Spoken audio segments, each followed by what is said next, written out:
In this edition of Southern Newsweek, the Otago Daily Time apologises to the Samoan community following the publication of a cartoon which caused outrage. A collection of southern roses have been replenished after a mishap with weed spray took out some heritage plants. And with a couple of weeks to Christmas, towns and cities around Otago have held Santa parades.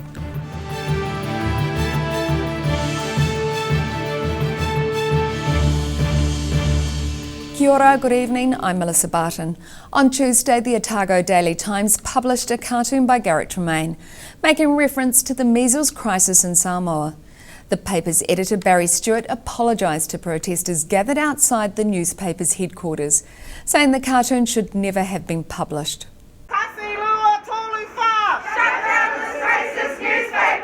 Shut down this racist newspaper.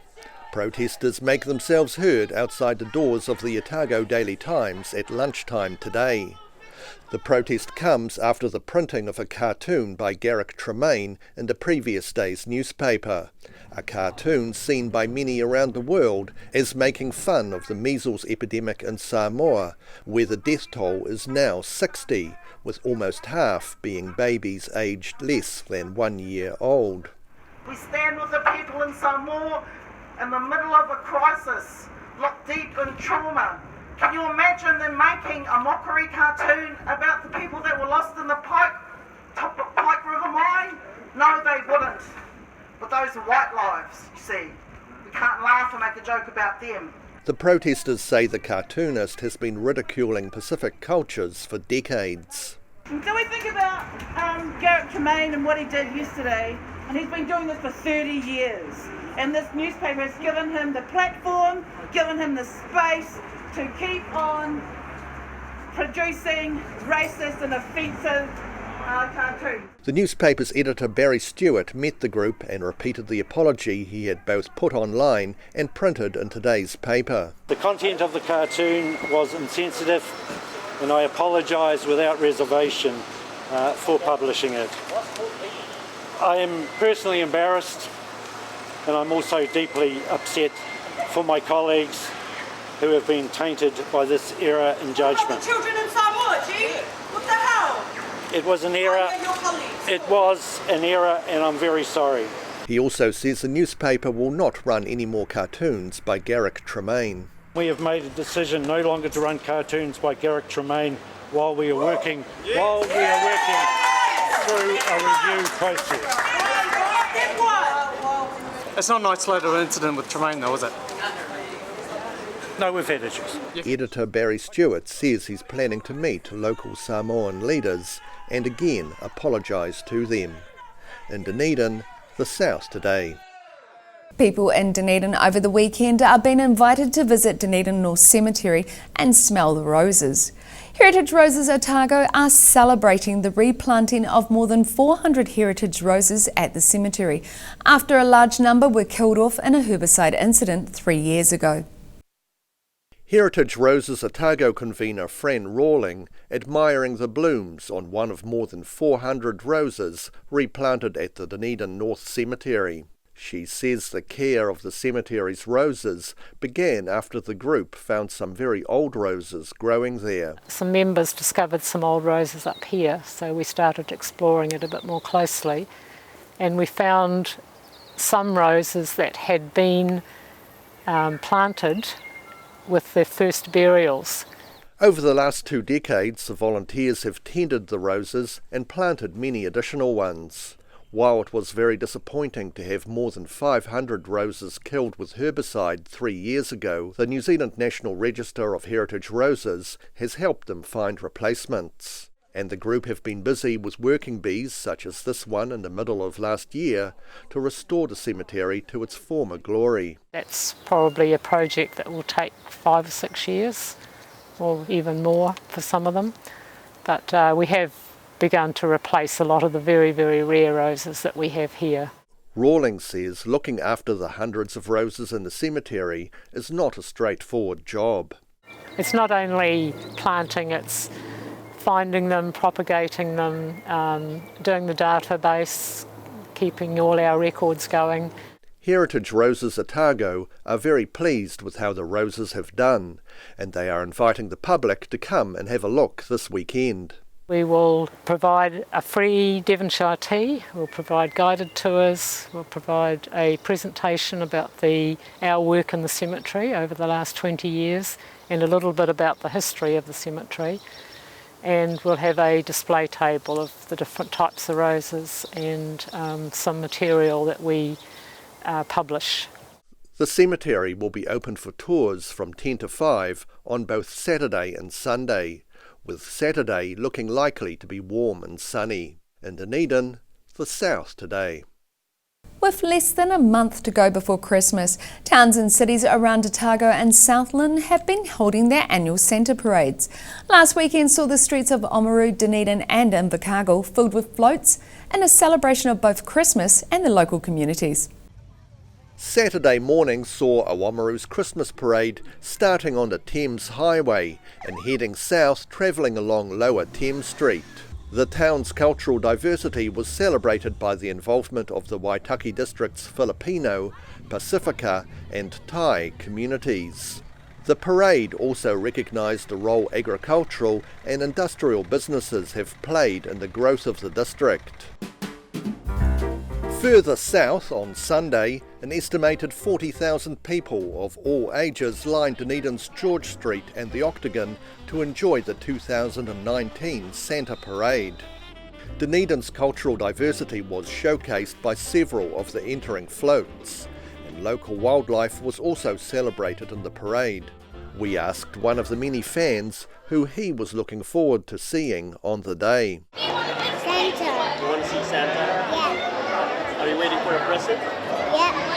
Are you nice or naughty? Nice. While the parade included some classic floats from previous years, such as a fire-breathing dragon, a royal albatross preparing for liftoff, and a pirate ship, one of the crowd favourites was the new edition of a Harry Potter float featuring Hogwarts Castle. A crowd of about 20,000 made Invercargill's Christmas parade one of the largest on record for the region. Among the floats were those of expats from Brazil, Colombia, Thailand and the Philippines. Mayor Tim Shadbolt went over to the dark side on a float featuring the Death Star and his son as a young Star Wars stormtrooper. Marching bands, rock and roll dancers, as well as characters from children's stories and of course Father Christmas were among the 50 floats that took part in the hour-long parade, which looped from Gala Street, down D and Tay Streets and then back up Kelvin Street. Across the southern region, the South Today. And Santa Claus made a special visit to Dunedin Hospital to meet the children who were unable to attend Sunday's parade. With the help of the Santa Parade Trust, there were more than enough presents to hand out, with some of the gifts being made in the Otago Corrections Facility workshop. Father Christmas makes a visit to Dunedin Hospital's children's ward, extending season's greetings to 11-month-old Cooper McCook, who was in hospital for a heart condition. While youngsters in the hospital over 6 years of age receive presents from the Santa Parade Trust, there's a range of wooden toys for children under 6 which have been created in the nearby prison. All made from the correction centre down in Milton, from the prisoners in the carpentry room. So everything's all these beautiful wooden toys for boys and girls. Young Cooper is likely to be flown to Auckland Starship Hospital before the end of this week, where he is set to have a pacemaker fitted. His father, Jason McCook, says Cooper had been happy to have a close-up encounter with a cheerful old Father Christmas. The joy in his face is he's not really a stranger person, but he definitely enjoyed that. Look, you look around, everyone's smiling and giggling, and this is what it's all about. And Elwood says more than 100 presents were brought into the ward, enough for all the children who are likely to be treated in the ward between now and Christmas. In Dunedin, the South Today. Merry Christmas. Still to come after the break on Southern Newsweek, Ag Research is celebrating the future of the Invermay facility following a funding announcement. And a team of Invercargill's firefighters have raised nearly $10,000 by sporting an old school hairstyle. So see you after the break.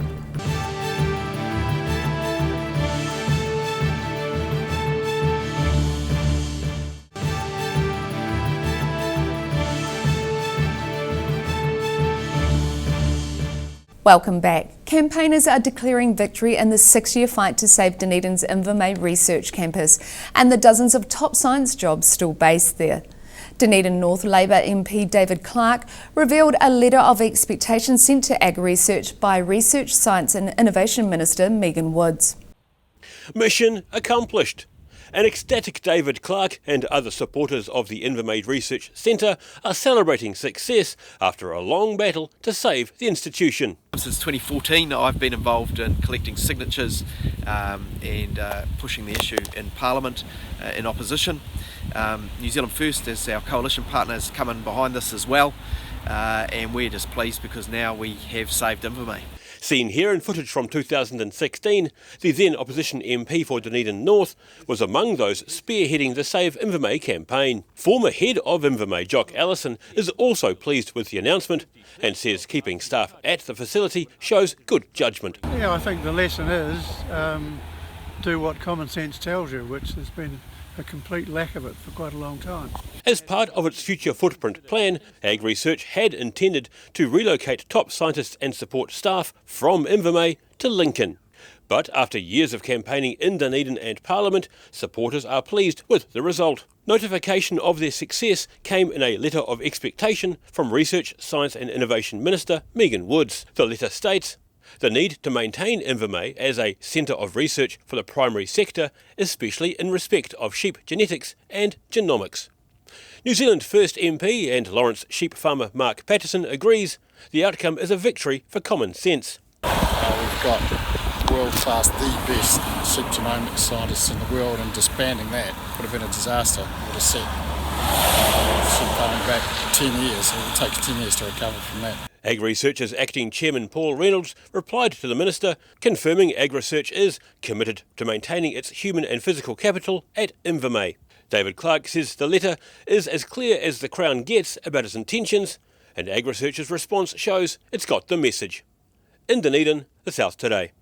More than $9,000 was raised for mental health awareness through the mullet growing initiative, Mullets for Mental Health. Started by Invercargill firefighters in September, last weekend was the conclusion of the campaign to get people talking about mental health. Sporting the 1970s and 18 hairstyle known as the mullet is getting these Invercargill firefighters quite the reputation. The hairdo can be a no-go area for classy hair salons, but Michael Dyack of Invercargill's Chaos Hair says the Mullets for Mental Health idea has already saved one life. The young guy came into our shop and I said, "Oh, we're going to cut this mullet for you, and it's a great idea for you to do this. It's to support mental health." And he was very cagey about it, and we got into conversation after that, and he actually was going to kill himself. And we, like they're saying, we started a conversation, and I dragged him out on the golf course and had a yarn with him, and he had a beer out there with him, and through what Walker and Ben and Don started, they've saved someone's life already. The much maligned mullet, or moulet in fancier circles, has been the object of derision for decades, which is part of the motivation for Invercargill's fire and emergency crew members to grow mullets for mental health. Dyack says getting men to admit vulnerability is a huge thing. Very inspirational for myself and my wife and our staff to see, especially men, open up and be a little bit more honest about what's going on with them instead of the typical, how are you? Yeah, good, you know. The hair salon has been giving $10 for every mullet it cuts, contributing to more than $1,400 so far. Senior firefighter Walker Miller says the campaign began in September and has raised around $9,000 for the Mental Health Foundation. Mental Health Awareness Week at the end of September, so the three of us kicked off the project, which was the Mullets for Mental Health project, where we were trying to raise awareness in our community and some funding for the Mental Health Foundation so that we could make a bit of a difference in our community. Miller says, like Michael Dyack, the firefighters are keen to change attitudes towards mental health and are using the mullet as a conversation opener. The firefighters say wearing mullets has made them the targets for some verbal banter, but say after getting stick from people, they turn it around into conversations about feelings. We were hoping by having something on the outside of our heads that would stimulate conversation, people might be more open to talking about what's happening on the inside of their heads. and I just blatantly stole that from you, eh? It's all good. It's not known whether Mullets for Mental Health will become a regular part of suicide awareness in the South. In Invermay, the South Today. While in some societies a smaller physique is sought after, in some cultures bigger is better. And when it comes to fledgling seabirds, being a big record-breaking fatty is a good thing. This beefy, not so little blue penguin chick tips the scales at 1.48 kilograms, which is a record for this breeding season. So it's my heaviest chick so far. At 1,480 grams, that's a very well done job by the parents. The penguin, known as A80, is the heaviest bird Pukekura Trust scientist Hilton Rats has found since she began working there almost 4 years ago. And she says sometimes single chicks with two parents can often be bigger than chicks with siblings, which Rats says is the case with this family. Especially since it's not a singleton. So if they're only raising one chick, you think it to be, two parents feeding one chick. It'll be fat. But they're raising two, and the other one is above average as well. So those adults are very good fishermen. However, A80 was slightly lighter yesterday than when first weighed weeks ago, as it may have been trying to gain more of an aerodynamic beach bod before swimming for the first time in the ocean. Rats says the colony at Pilots Beach, Pukekura, is generally more healthy than last year when many birds had to be hand-fed. A year ago we had a food crisis, and the parents were really struggling with providing food for the chicks. Beaming like a proud mother, Hilton Rats says some of the chicks which were hand-fed last year have returned to parent the next generation. It's like, your babies are coming home, and the ones that are your trouble children, if you like, have made it as well as the ones that were naturally fledged a bit earlier than during the food crisis. This colony's 308 chicks are a long way from cartoon colonies in Antarctica. Look at them, tumbling onto their chubby bomb-bombs. Who could take these frisky little snow clowns seriously? But this is seriously good news, knowing they're in peak condition and heading for record numbers this season. In Dunedin, the South Today.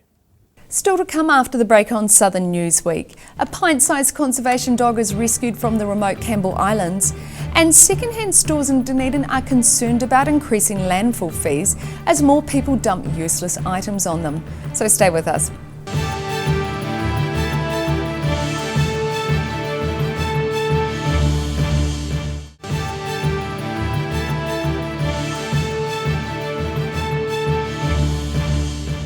Thanks for staying with us. A Conservation Department rodent catching dog was flown to Taieri Airfield after he was rescued from the Campbell Islands. He had been lost around 700 kilometres from home, but the pint-sized terrier is now back on the mainland. Coming in for a four-paw landing. Flint, a Department of Conservation rodent hunter, was recently part of a paw patrol on Campbell Island hunting for predators. However, a run-in with native wildlife scared the Jack Russell Fox Terrier across, and he went bush. Bad weather set in, meaning his handler's boat had to depart, leaving the wee fella behind. Because Flint had a muzzle over his nose, he wasn't going to be able to eat. He might have been restricted in how he was able to get water. So we thought we had probably a 3 to 4 day time frame to collect or to rescue Flint in good health. So we went with Otago. They were the quickest option. They were able to do it. They've got the technology, and jeepers, they've been successful. So we're happy with that decision. The plucky rodent catcher was found waiting at Beeman Base on the other side of the subantarctic island from where he first bolted. Otago crew member Ian Ridley says Flint was found almost as soon as the helicopter got to the base, as he was standing on the hostel's veranda. He was pretty happy to see us. He shared a bit of bacon and egg pie with us, and unfortunately that made things work a bit in the helicopter for him, which was a bit unpleasant, but that's all right. We're pretty happy to have him back. Ridley says Flint's handler Richard Johnson gave him the correct commands to whistle up the pint-sized rat catcher. He says Flint enjoyed the trip, making the most of the downtime and getting to stretch his legs midway home. But he slept most of the way back, and we gassed up again at the Auckland Islands, and he got out and had a bit of a walk around and a bit of an explore, and and yeah, we're back here now. So it's been a big couple of days for him and a big day for everybody. It was the second hunt for the pint-sized dog, after a 7-hour land and air search of the island's dense vegetation couldn't be completed. John McCarroll says the remote islands are an environment with multiple hazards. Especially on Campbell Island, it's 700 kilometres from Bluff. There's some real challenges in regards to the timeframes that we had to get there. We're dealing with water, there's some health and safety requirements that we need to understand. It takes 1 to 2 years to train a conservation dog, and Doc says they're a valuable asset. There are currently 91 dogs working throughout the country, some sniffing out rodents, the others searching for native species. At this stage, the cost of the rescue is unknown. However, sponsors Kiwibank are financially supporting the rescue effort. In Dunedin, the South Today. Burnt pans, ripped clothing and empty vodka bottles are just some of the items Dunedin charity stores are spending thousands on taking to the tip. With landfill charges set to increase, some charity shops are worried about what people's laziness may cost them. Your rubbish is costing us money. Nobody is going to want to buy it. If it's super pulled, has holes in it and stuff, really not any use, then maybe put that into your own rubbish collection. Shop on Carol retail assistant Sophia Borthwick says quite a high percentage of items arrive in an unsaleable condition or are completely inappropriate. I would say there's not an insignificant percentage that has to go to the landfill. Some people just take stuff that they can't be bothered to get rid of. I would say that we can't sell either here or even at our op shop in St Andrew Street, which is where we put more of the stuff that isn't as upmarket for our shop. Presbyterian Support Otago has a budget of around $7,500 a year for getting rid of rubbish, but the organisation says they usually go over that budget, one year spending $11,000. So we just have to bag it up a lever, and twice a week we have a van driver who comes and picks it up and takes it to the landfill. Presbyterian Support Otago says the likely increase in tip fees will affect charities hugely. So we try and sell and use as much as we can, or take it to our other associates for Presbyterian support, but some of it is just purely can't do anything with it, yeah. The Waste Minimisation NZ website states, the proposals include increasing the levy rate for municipal landfills taking household waste from the current $10 per tonne, set in 2009, to $50 or $60 per tonne by mid-2023.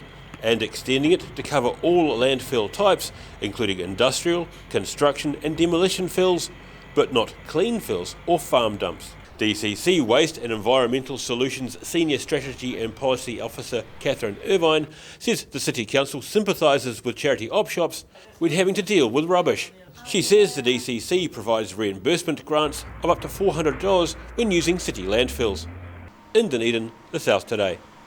And Wednesday morning saw lucky winners visit Dunedin's Forsyth Bar Stadium to help resow the turf with grass seed. The guests were winners of social media and local radio station competitions, scattering the first grass seed for a complete overhaul of the grass surface. Dunedin's Forsyth Bar Stadium's turf manager Michael Watson keeping a close eye as contractors rip into his turf, skimming off the top 2 centimetres of grass and leaving behind a few strands of real grass and some synthetic grass. And they're exposing all the deso fibres which we've got in the soil. You might be able to see a wee green tinge out there. We're just ripping off the top layer and exposing all those artificial fibres that are pretty much in the whole soil profile. And once that's done, we'll kind of re-level everything and get some fertiliser at it and plant some grass seed in a couple of days. The thousands of people attending events such as the Home and Living Show may not have realised the grass in the stadium is partially artificial. The turf uses a stabiliser system called Deso Grassmaster, where the natural turf is reinforced with millions of long artificial fibres that keep everything together. But as the grass grows, the soil builds up, meaning it needs to be stripped off every couple of years. If we build up that soil layer and we block those fibres, then players are going to be slipping over and scrums aren't going to be bound together or anything. The stadium's had a very busy schedule this year, and next year is set to be full on as well, so the next 2 months are the best time to revamp the pitch. It's been a couple of years since our last one. We've had an absolutely hectic couple of years with the amount of events that have come through, especially Ed Sheeran, Pink and Shania Twain, best festivals, home and garden shows. But we've also looked at our schedule and there's been nothing booked for December or January, so it's a perfect opportunity for us to do this renovation. The resowing process requires close on 1/2 tonne of grass seed, and all going well, February will see new turf ready in time for the concerts of Elton John and Queen, plus the return of rugby with next year's Highlanders. In Dunedin, the South Today. And that wraps up this edition of Southern Newsweek. For the latest news from the Southern region, head online to odt.co.nz and follow Channel 39 on Facebook and YouTube. Have a great night. Ka kite anō.